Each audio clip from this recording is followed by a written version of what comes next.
Assalamualaikum warahmatullahi wabarakatuh. Waalaikumsalam. Hamdan wa syukranillah, salatan wa salaman ala rasulillah.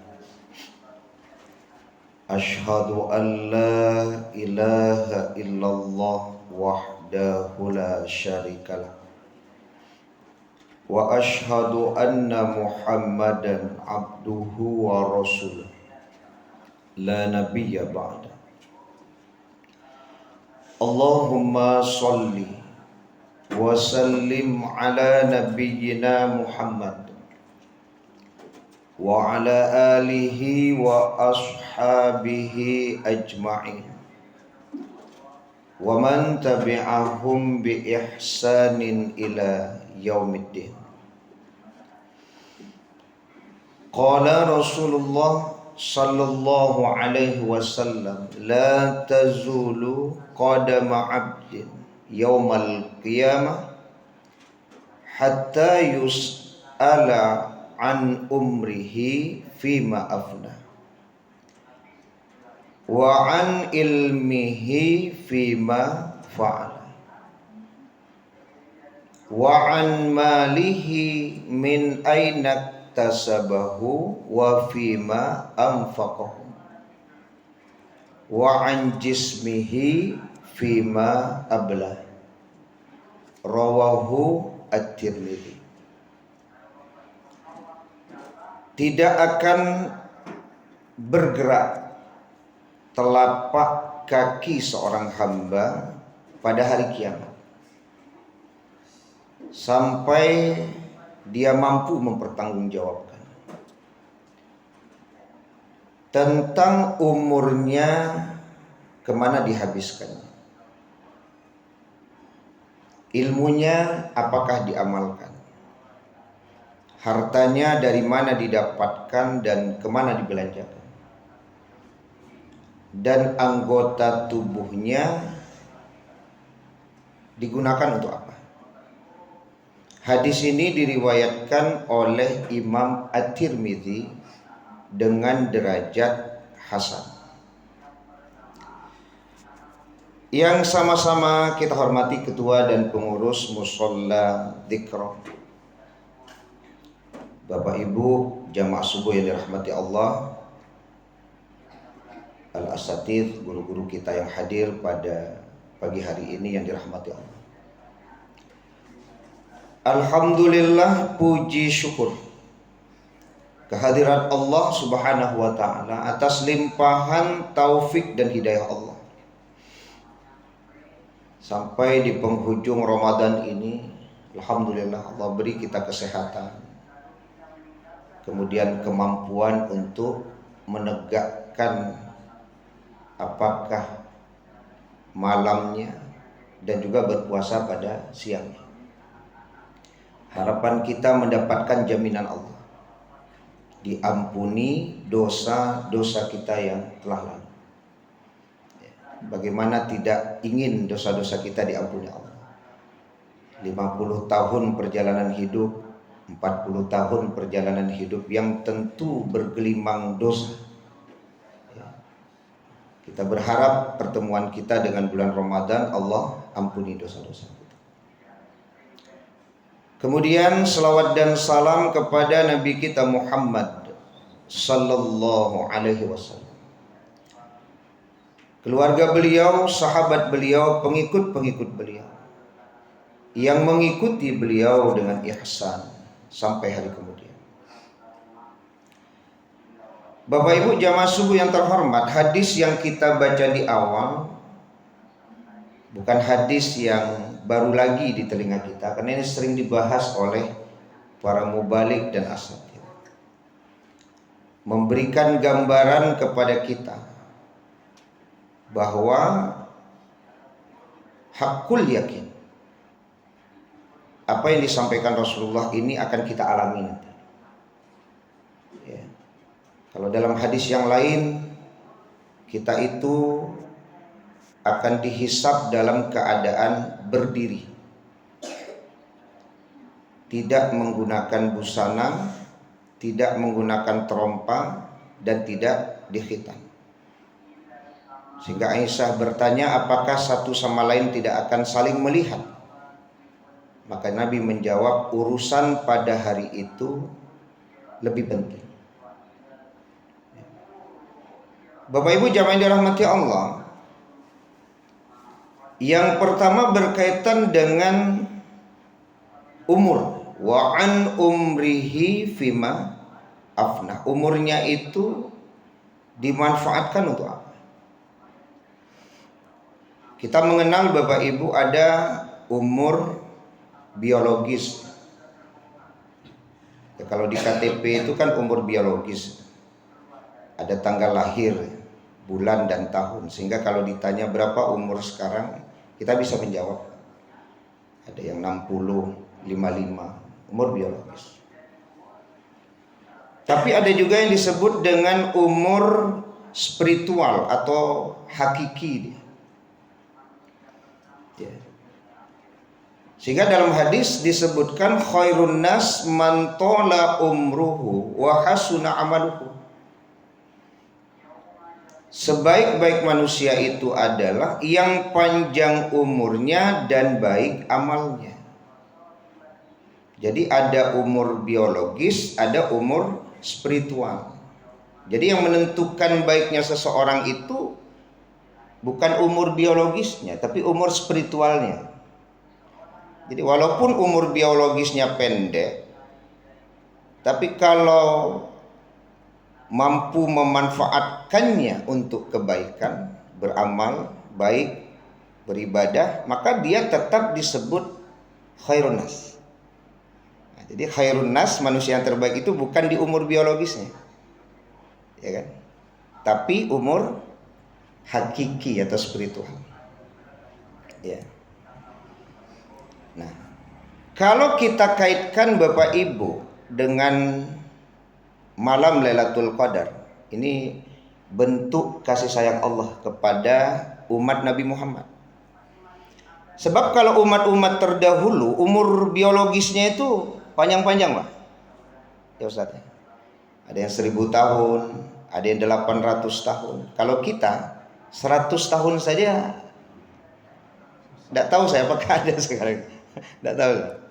Ya. Kalau 90 masih saya dengar, masih 60, 80-an masih banyak juga lah, 80 gitu.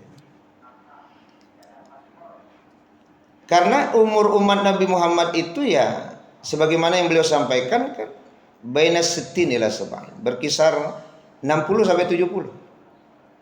Ya, hanya sedikit yang bisa lewat dari angka itu.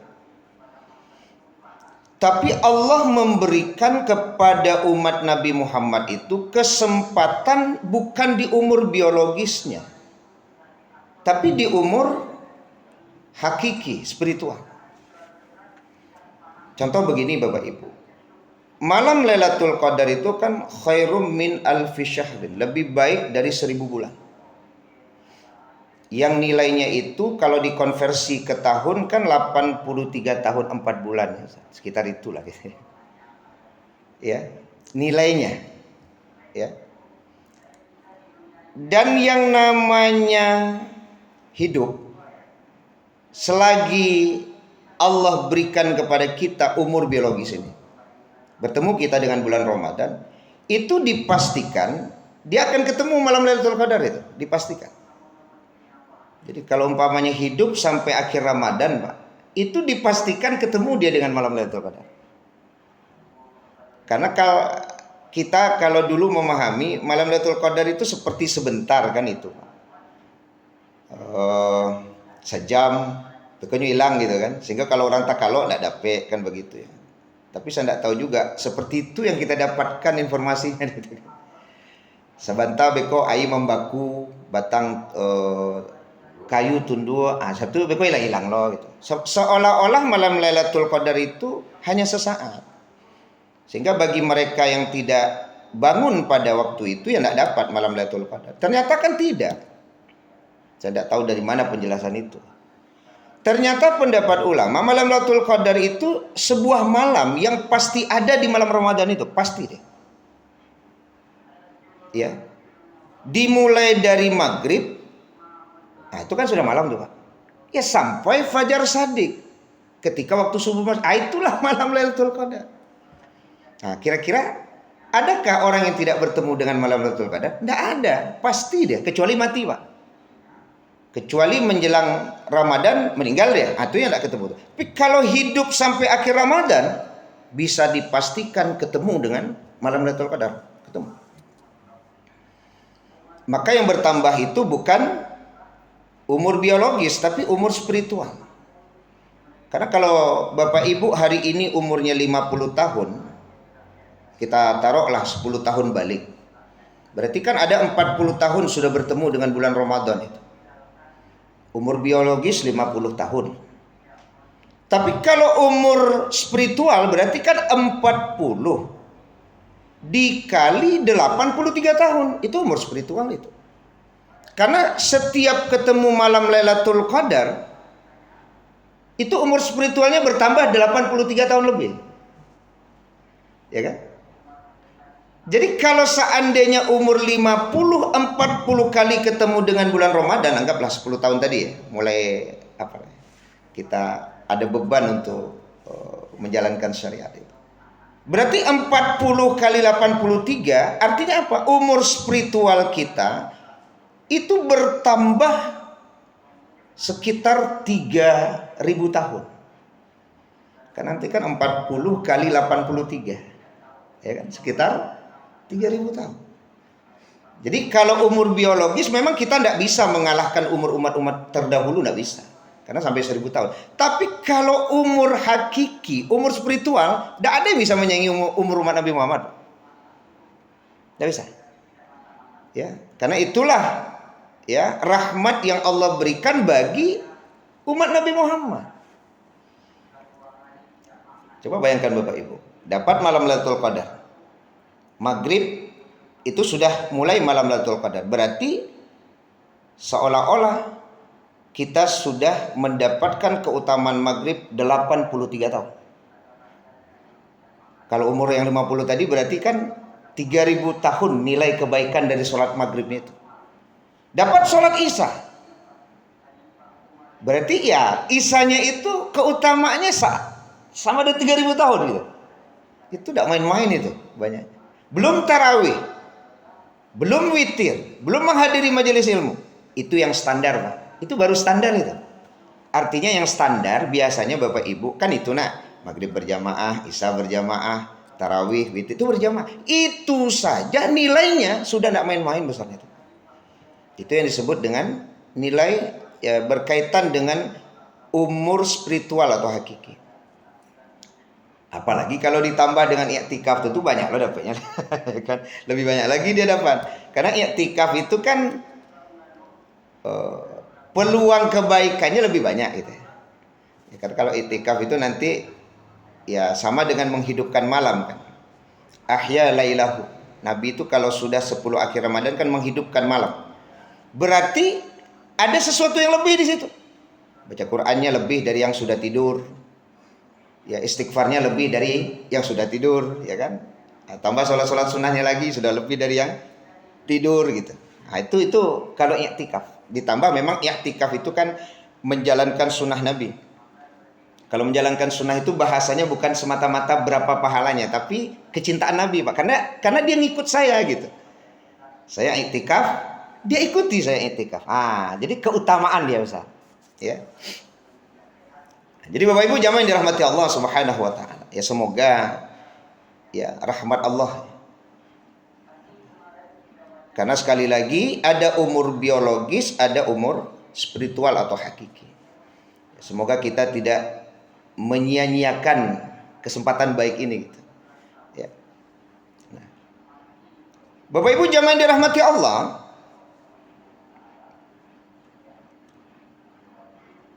kalau kemudian dipahami hadis Nabi yang kita baca di awal itu,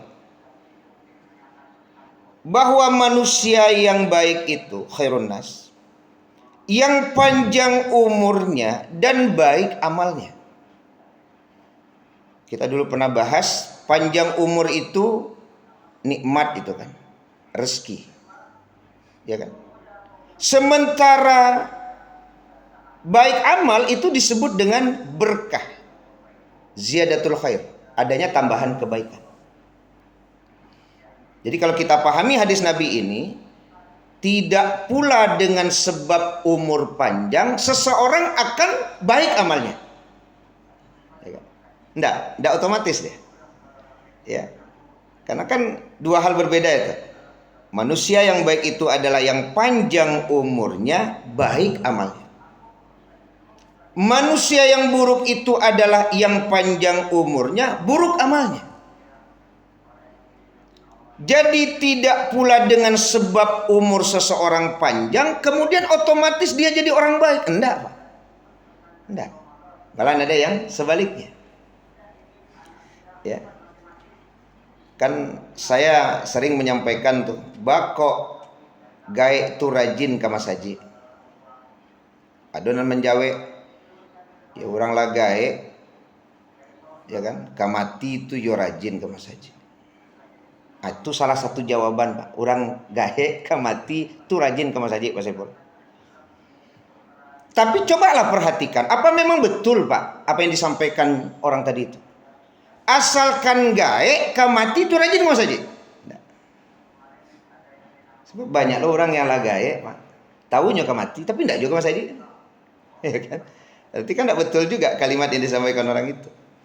Ya kan? Kok rajin beliau itu beramal soleh gitu kan. Ya kan? Tuyonya lah pensiun mah. Ya, tuyo lah rajin ya lah.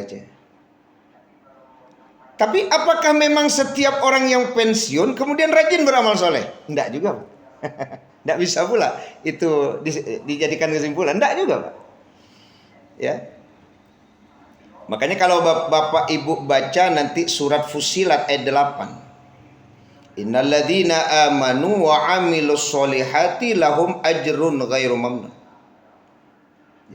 Sesungguhnya orang-orang yang beriman dan beramal soleh, bagi mereka itu pahala yang terus mengalir.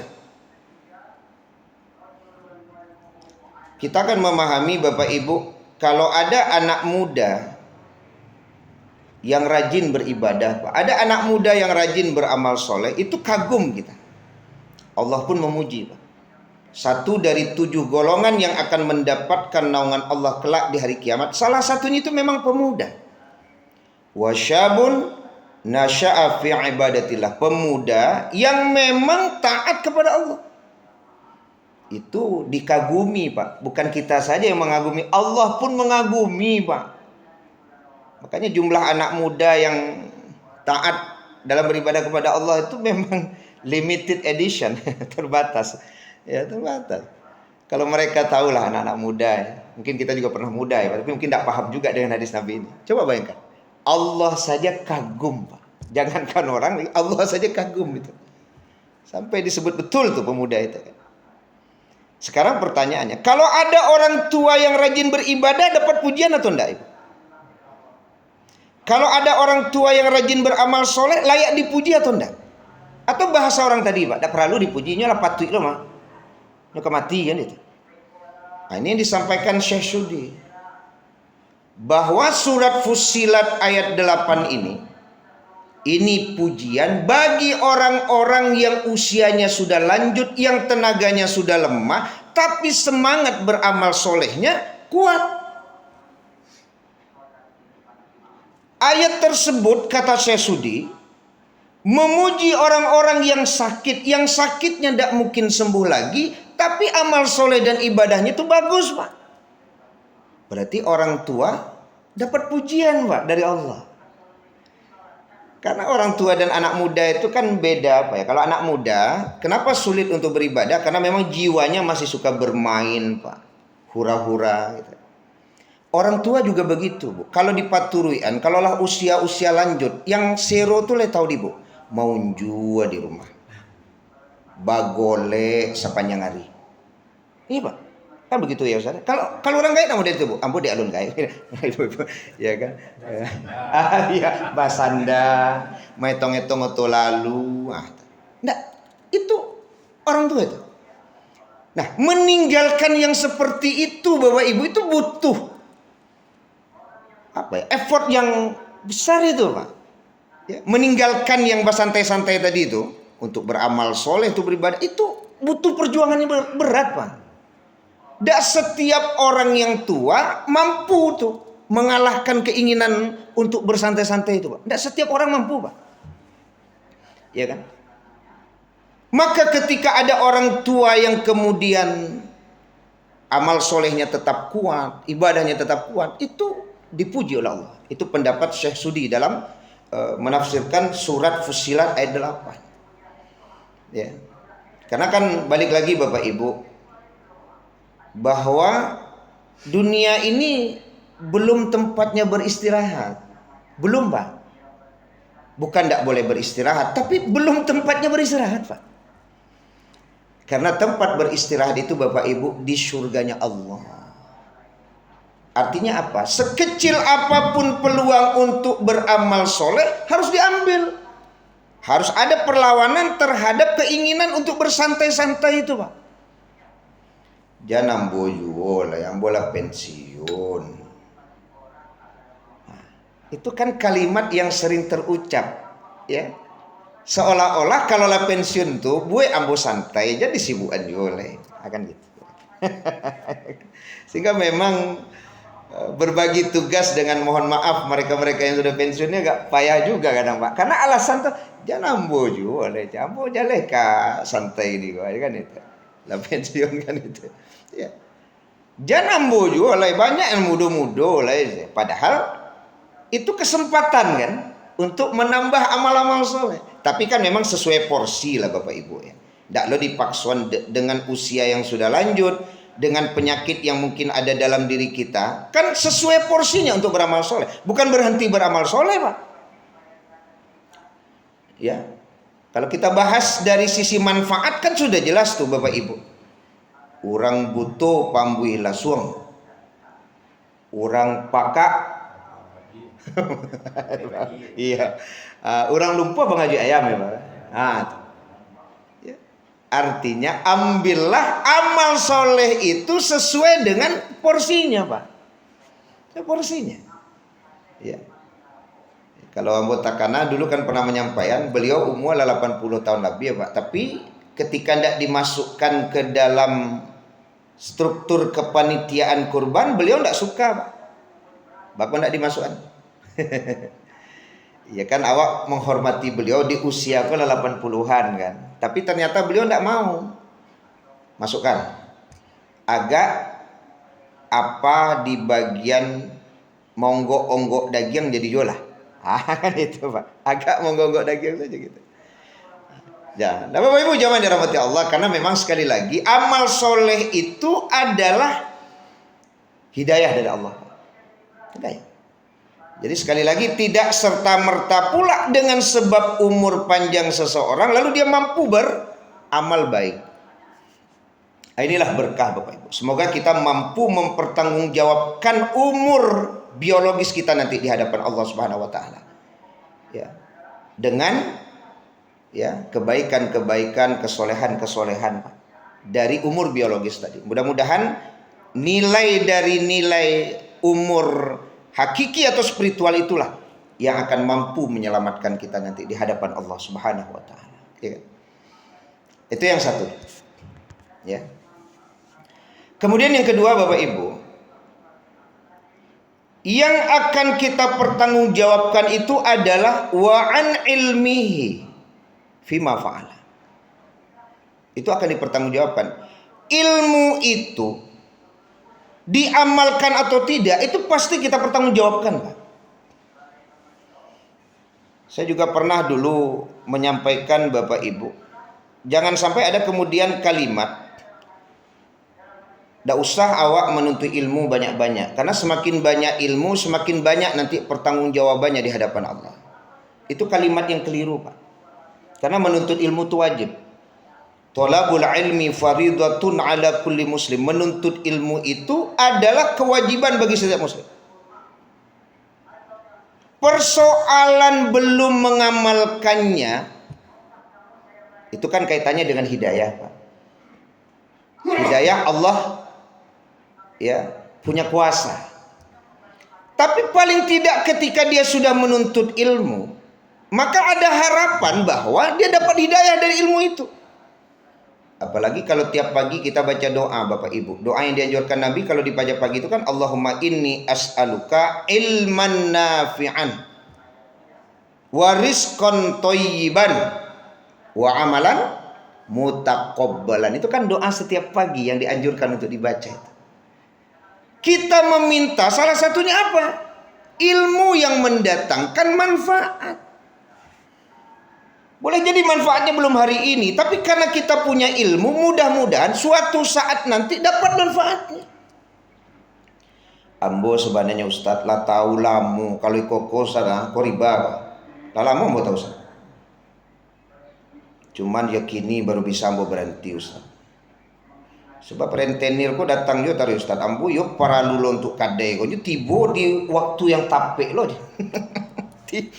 Rentenir ko yo santiang Ustadz. Tahu bana yo, awak sedang peralu je, mesti kadai, timbul je.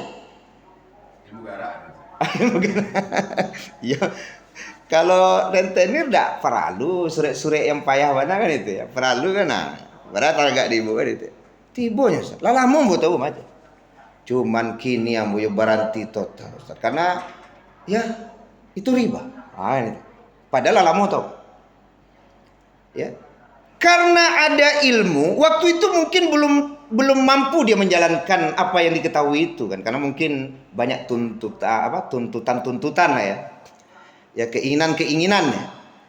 Tapi karena ilmunya ada, boleh jadi ilmu itu terus Pak mempengaruhinya. Tak berhenti ya, dosa tu mah, tak berhenti, dosa tu mah, lamo-lamo ya berhenti wananya Pak. Itu berarti kan hidayah dari ilmu, walaupun berhentinya itu sekian lama. Kalau ada ilmu, tapi kalau tidak ada ilmu, kapan berhentinya? Tahu saya tidak, Pak. Ya. Ada seorang anak yang bilang begini, tapi anak ini maksudnya sudah berkeluarga juga, Pak. Ambo sebenarnya Ustadz dari bujang-bujang dulu tuh.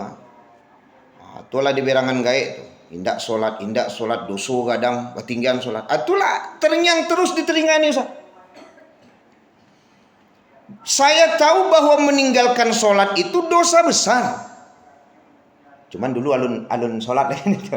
Tapi itu dingiangkan terus di gaeknya kok. Yo nyinyi ya gaek Ustaz, nyinyi. Tapi Ustaz, setelah ibu saya meninggal, kalimat beliau itu tidak berhenti di telinga gue sana. Alhamdulillah Ustaz, hari ini saya sudah sholat. Nah, kan berarti kan itu hidayah. Kalau ilmunya ada, semoga dengan ilmu itu Allah berikan hidayah untuk mampu kita mengamalkannya. Bukan kemudian ada kalimat, kenapa menuntut ilmu banyak-banyak? Nanti banyak pula pertanggung jawabannya. Jadi dua pula dosanya kan itu. Dosa pertama tidak mau menuntut ilmu, dosa kedua otomatis kalau ilmu tidak ada, Pak, kan ada yang diamalkannya. Dua dosanya itu. Ya. Nah, Bapak Ibu jamaah yang dirahmati Allah Subhanahu wa taala, ini berkaitan dengan ilmu yang pasti akan kita pertanggungjawabkan kepada Allah. Apa ilmu itu kita amalkan? Ya. Ya, kalau ilmu itu diamalkan, itu pasti akan berpengaruh terhadap kehidupan seseorang. Contoh dalam hal halal dan haram. Pasti berpengaruh kepada seseorang dalam hal adab, perilaku. Pasti berpengaruh. Ya kalau umpamanya Bapak Ibu kita berbuat zalim kepada seseorang, kalau ditanya pasti jawabannya tahu kan itu. Apakah Bapak tidak tahu kalau berbuat zalim kepada orang itu dosa? Tahu Pak. Tapi kenapa tetap berbuat zalim?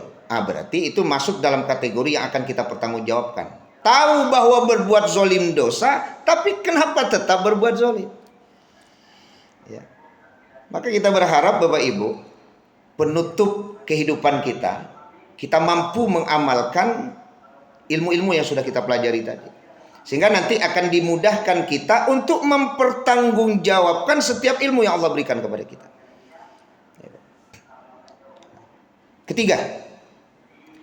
Yang ketiga wa an malihi min ainak tasabahu wa fima anfaqahu.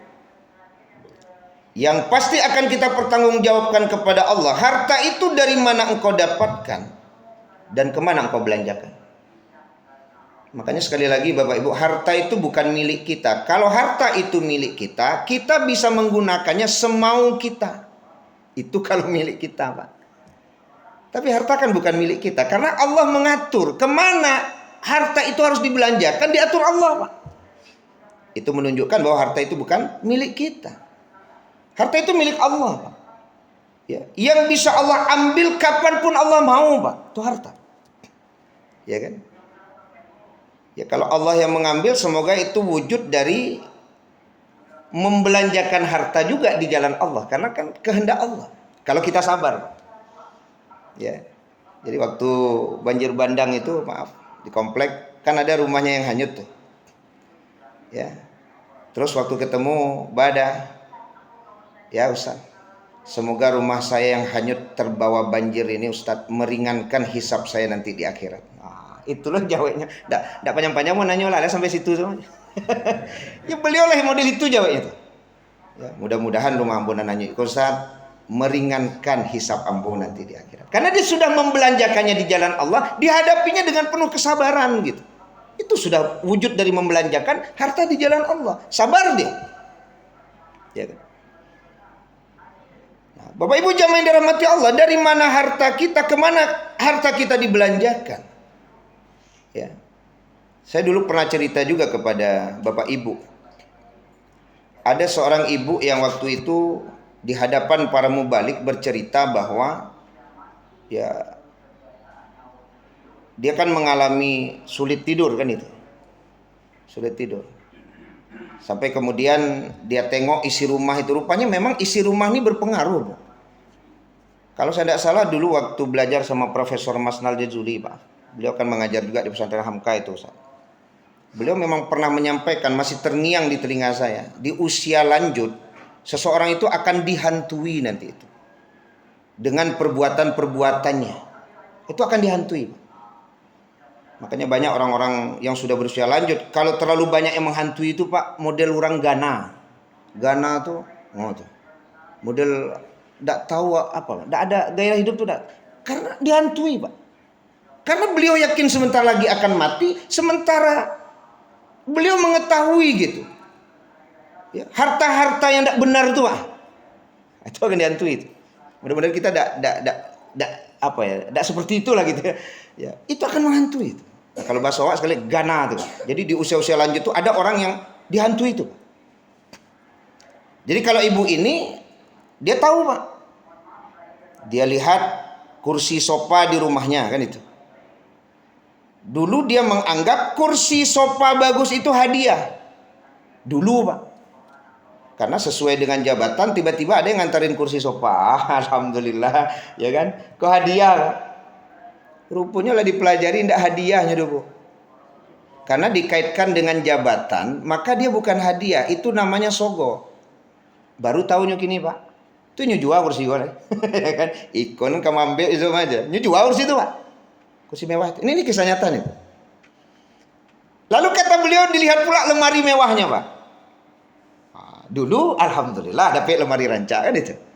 Tapi akhir-akhir itu berpikir deh. Kok ndak hadiah kok aja. Kok sogok. Karena beliau tahu gitu, lemari mewah itu sampai ke rumah tahu beliau, Pak. Nah, ini sogok nih. Dijualnya nih, Pak. Jadi hasil dari penjualan itu diberikannya kepada fakir miskin gitu kan. Anak yatim. Ya, itu kan mudah-mudahan itu termasuk meringankan hisapnya nanti di akhirat. Ya, karena mudah-mudahan dengan menyelesaikannya di dunia, semoga Allah tidak angkat lagi persoalan itu nanti di akhirat. Itu kan bentuk taubat kan.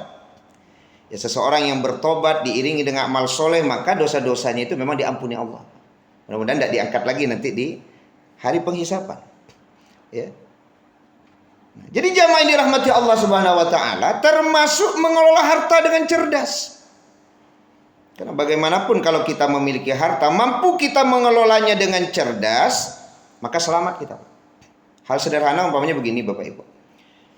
Ada hadis Nabi kan, wali an amshi ma'a akhi fi hajatin ahabba ilayya min an a'takifa fi hadzal masjidal Madinah syahran. Bahwasanya aku berjalan bersama saudaraku dalam rangka memenuhi kebutuhannya. Memenuhi kebutuhan orang itu kan salah satunya bisa dengan harta.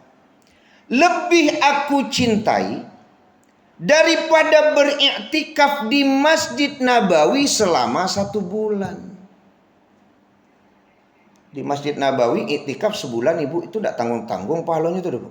Makanya banyak orang bakaja umroh itu di Ramadan, Pak, supaya dapat amalan iktikaf itu di Masjid Nabawi gitu kan. Luar biasa.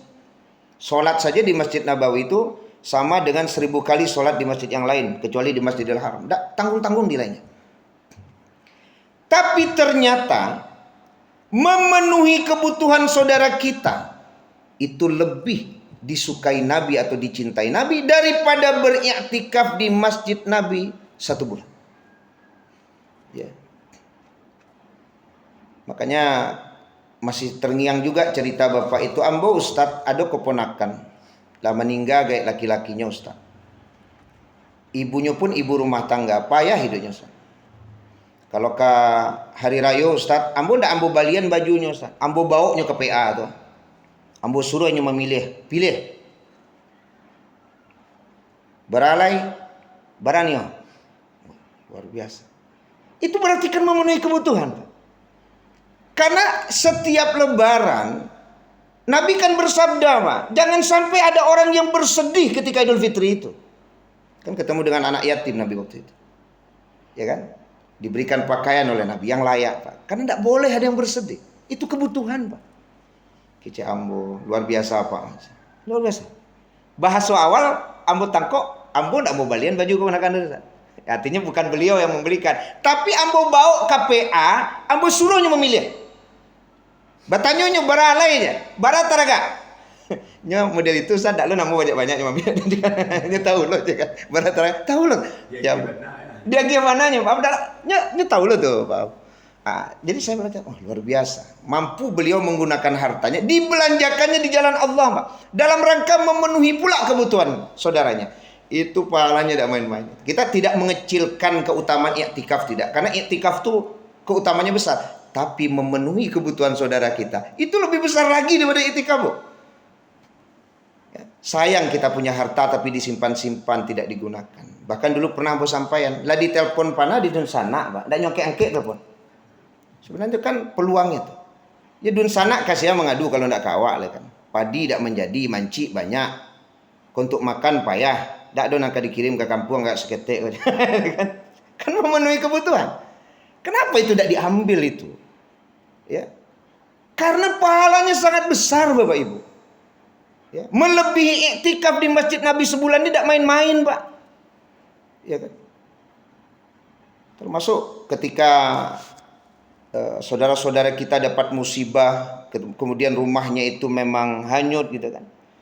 Kan ada yang memang sampai bilang, Pak, Ibu selama di penginapan biambunan menanggung kontrakan Ibu. Itu tidaklah tanggung apanya tuh, Pak. Kebutuhan yang terpenuhi.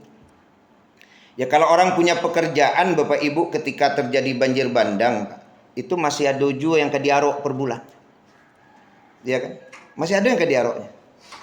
Ya, memberasihin rumah bana, Pak, selama 2 bulan, Ustaz. Itu ya artinya masih ada gitu. Tapi ada orang, Bapak Ibu, yang dengan sebab membersihkan rumah tuh, Pak, tidak ada yang kedimakannya lagi. Ya sebab keraja batukang. Tapi kalau pay batukang rumah so ungguk kasih ada tanggung tinggi. Sehingga memang 2 bulan tuh off bekerja, Pak. Memang luar biasa. Ketika ada seseorang yang membantu itu, yuk lapih kebutuhan kau, Pak. Artinya begini, Bapak Ibu. Jangan mengecilkan arti membantu kebutuhan saudara kita. Karena orang kan banyak bersandar dengan ibadah-ibadah khosohnya, bersandar jo puaso, bersandar jo sholat. Padahal membantu saudara kita yang butuh itu amalnya juga luar biasa. Itu kemampuan kita untuk menggunakan harta. Ya, supaya jangan terlalu banyak menyimpan, tapi harus termanfaatkan. Sampai kita berpikir, kalau ada orang meninggal, Bu, meninggalkan rumah 4, mobil 7, sekolah 2. Kira-kira menurut Bapak Ibu tidak dipertanggungjawabkankah ini? Ya kan? Ketika anak-anak beliau ternyata tidak mampu pula membagi warisan ini, Pak. Makanya ada bahasa kan, ibu awak je beliau lebih baca kak anaknya sedua gara-gara nanti enggak. Tapi pendapat ulama kan begini Bapak Ibu, ada enggak dia pernah mengajarkan kepada anaknya berkaitan dengan membagi warisan? Kalau dia ajarkan kepada anaknya supaya membagi warisan itu sesuai dengan ilmu Al-Quran, maka dia selamat, Pak, dalam hal itu. Tapi kalau dia tidak pernah memberi tahu kepada anaknya untuk membagi warisan, Pak, meninggal dia, itu berarti tanggung jawab juga dia berkaitan dengan pembagian warisan. Makanya Bapak Ibu sebelum meninggal duduk-duduk juga anak-anak ke rumah 2 mana kan, ya kan, tuh di Pasaman lah ya, do ladang sawit awak ada agak saitar tuh. Ini perlu juga dibuka-buka, Pak. Besok kalau apa meninggal ama ndak ada lah ya, tuh tolong pembagiannya harus menurut ilmu waris. Kan itu, Pak. Mudah-mudahan tidak akan memberatkan kita nanti kalau kita sudah di hari penghisapan berkaitan dengan harta kita. Kemudian terakhir Bapak Ibu jamaah dirahmati Allah Subhanahu wa taala, wa an jasadihi fima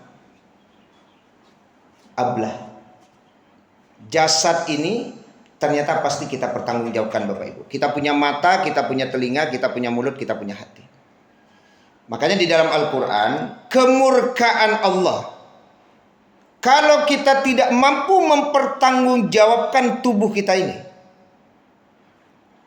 Diberi hati tapi tidak mampu merasakan kemahabesaran Allah. Diberi telinga tidak mampu mendengar ayat-ayat Allah. Diberi mata tidak mau melihat tanda-tanda kemahabesaran Allah.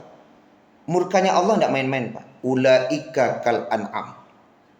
Mereka yang tidak mampu menggunakan anggota tubuhnya itu sama seperti binatang. Balhum adall.